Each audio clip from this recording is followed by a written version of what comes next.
సత్తెనపల్లి అభ్యర్థి ఎవరనేది అధిష్టానమే నిర్ణయిస్తుందన్నారు మంత్రి అంబటి రాంబాబు. పార్టీ ఏ నిర్ణయం తీసుకున్నా సహకరిస్తామన్నారు. నియోజకవర్గ ఇన్ఛార్జీల మార్పులపై చంద్రబాబు, పవన్ కళ్యాణ్ ఆరోపణలకు కౌంటర్ ఇచ్చారు. పార్లమెంట్ ఎన్నికల్లో 24 నుంచి 25 సీట్లు వైసీపీ గెలుస్తుందని సర్వేలు కూడా చెప్తున్నాయని, అంటే అసెంబ్లీ ఎన్నికల్లో 175 స్థానాలు కూడా వైసీపీ కైవసం చేసుకుంటుందని ధీమా వ్యక్తం చేశామంటున్న అంబటి రాంబాబుతో Rehana face to face. Rambabu ఉన్నారు, ఆయనతో మాట్లాడదాము. సార్, ఈ చంద్రబాబు నాయుడు కీలకమైన వ్యాఖ్యలు చేశారు.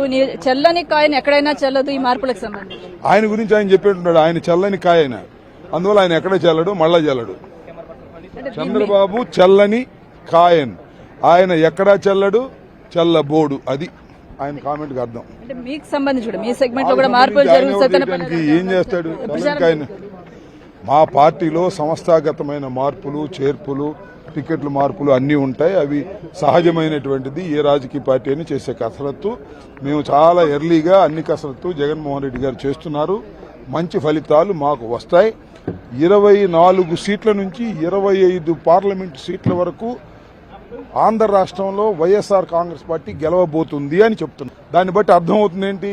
25 సీట్లు వైఎస్ఆర్ కాంగ్రెస్ పార్టీ గెలవబోతుంది అంటే 175 అసెంబ్లీ సీట్లు కూడా వైఎస్ఆర్సీపీ గెలవబోతుందని దాని అర్థం. మీరంత కాన్ఫిడెంట్ గా చెప్తున్నారు, కానీ పవన్ కళ్యాణ్ మాత్రం జగన్ ప్రభుత్వానికి 3 నెలలే టైం ఉందని చెప్తాం. అసలు పవన్ కళ్యాణ్ కాన్ఫిడెన్స్ ఉంది తన పార్టీ మీద లేదు కదా.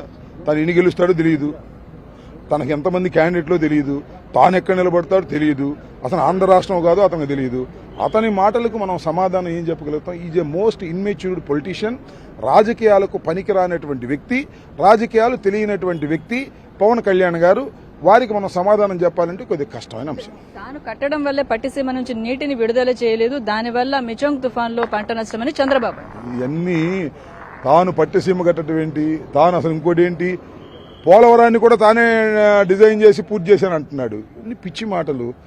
ఈ రాష్ట్రంలో జలయజ్ఞం పేరుతో రాజశేఖర రెడ్డి గారు పోలవరం గాని, పులిచింతలు గాని, వెలుగొండ గాని ఇవన్నీ కూడా ఆయన యొక్క ఆలోచన విధానాలే తప్ప మరొకరివి కాదు. చంద్రబాబు వాటిని డబ్బు చేసుకునే కార్యక్రమం చేశారు. అదే విషయం నేనన్నది కాదు.